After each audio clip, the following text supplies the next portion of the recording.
So, you're considering getting a PhD in human genetics, I understand. Yes, I love science and DNA. I did really well in biology. I want to study the genetic basis of human disease. Let me guess. Pre-med, right? How did you know? Over half of our graduate students are. Your GPA. About average, right? My science GPA was 3.3. Right. And your MCATs? I'm gonna guess they were lower than 10. Am I right? My average was 11 actually. On my second try. Yup. There it is. Look, my GRE scores were strong. 650 math. 700 analytical. 620 verbal. That's the 95th percentile. Money says you took your GRE after the MCAT did not pan out.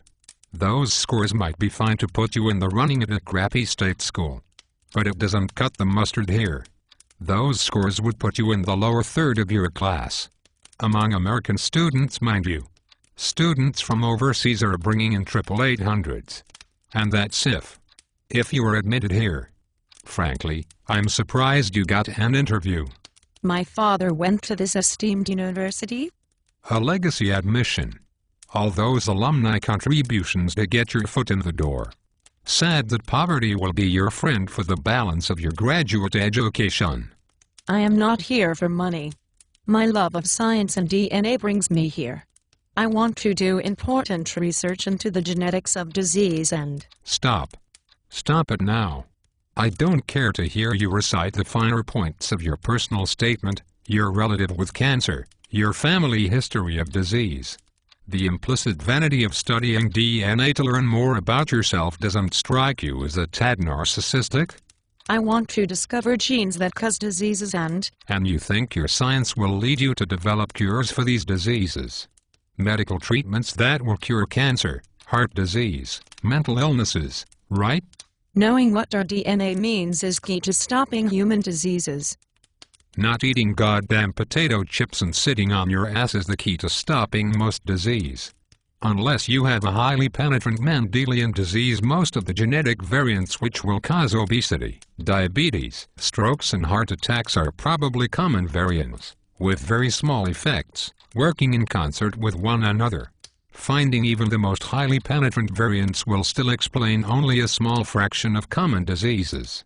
The vast proportion is still explained by environment. Specifically people sitting on their asses, eating chips, and playing Xbox. But look at Alzheimer's disease and APOE. Or macular degeneration and CFH. I want to learn statistical genetics so I can do genome-wide association studies. The GWAS. Oh shit. I just had an aneurysm. Let me bring you up to speed so you don't make an ass out of yourself in front of too many people. APOE was found with conventional linkage analysis and later confirmed by GWAS.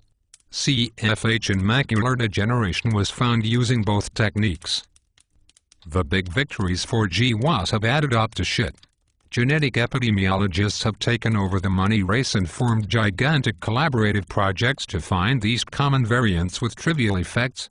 P-values on the order of 10 to the minus 100 are reported on an almost daily basis, but the effect sizes are so small and the allele frequencies are so high that it means diddly.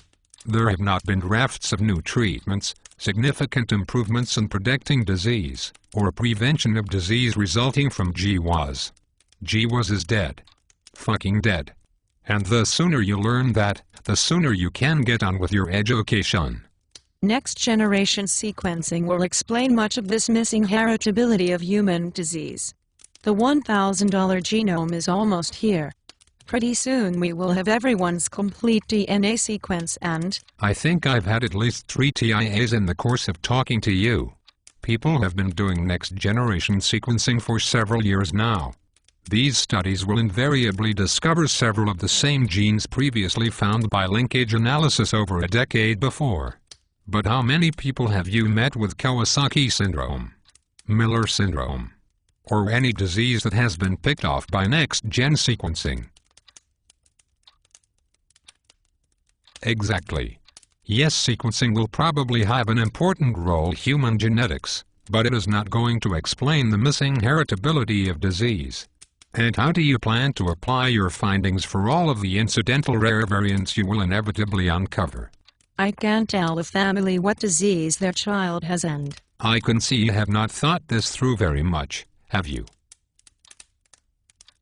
Yes, Mr. and Mrs. Johnson, your son Timmy has little Timmy Johnson syndrome. A recessive disorder so exceedingly rare that it has never been seen or documented before. He's a medical curiosity and we hope you'll let us study him. Have a nice day. I can advise families on whether or not to have children of their own by identifying the rare genetic variants they carry which could cause disease. Yes, that should go over well. Mr. and Mrs. Johnson, you are both carrying coding polymorphisms in 3 genes which could potentially result in a terrible disease. Or it might not. We don't really know.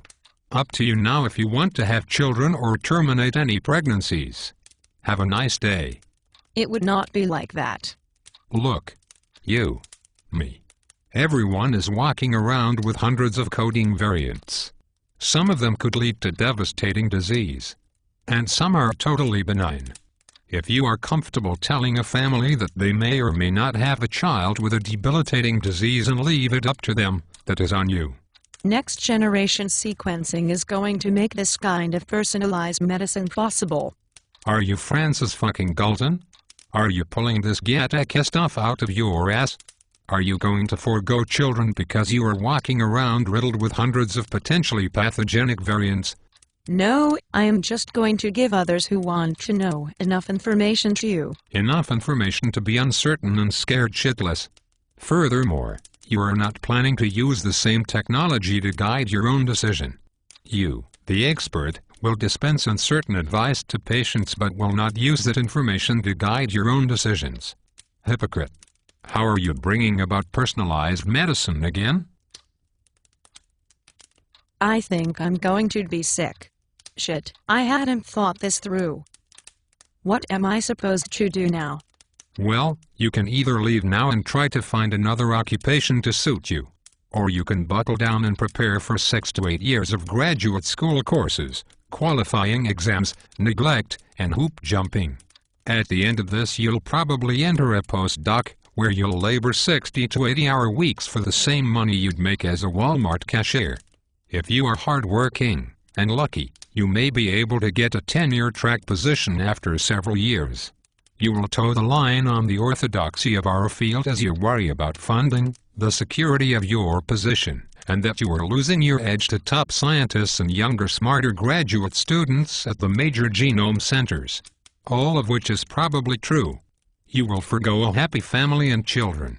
You will arrive at middle age a shadow of your former self and stare, with envy, at MDs who have families and stable jobs in dermatology or gastroenterology and make 3 times as much as you. Where do the single medical students hang out?